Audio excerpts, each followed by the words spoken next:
Wegmans to get all my ingredients. First, you're going to need a Hungarian pepper. Then you'll need 2 packs of cream cheese, a bag of tortilla chips, a bag of about 2 cups of mozzarella cheese, an 8x8 throwaway container to bake it in, and about 3 tablespoons of breadcrumbs. Okay, and then once you have all your ingredients, you're going to start by cutting up the Hungarian pepper. To cut the pepper, I cut off the top part where the stem is to throw out, and then I cut it down the middle to get all the seeds out. Some people like to keep the seeds in because it makes it a bit more spicy. But for texture, I don't like the seeds. And then you're going to just take it and cut it up into small little pieces.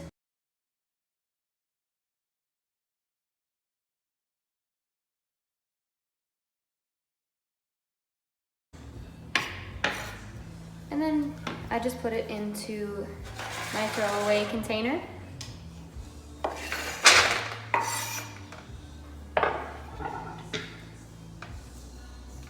Okay, and you're done with the cutting board. Okay, so next I unwrap the cream cheese. You need 2 of them. Okay, and once they're both unwrapped, you just put both of them in to the dish.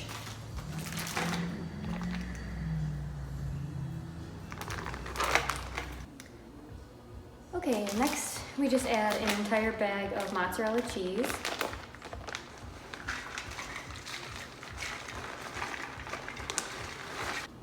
Okay, and so that's all the mixed ingredients. So now if you're wearing anything on your hands, like rings or anything, I take them off. And you just go in and you squish all the ingredients together. Okay, once everything is like well mixed, then you can go in and pat it all down into the sides of the dish. Okay, and once it's all patted down, it should look kind of like this. And the last step is just to take the breadcrumbs and sprinkle them across the top, just as a nice little decorative touch. And then the last step is to bake it. Then you set the oven to 425 and let it bake for about 20 to 25 minutes. And then it's ready to eat.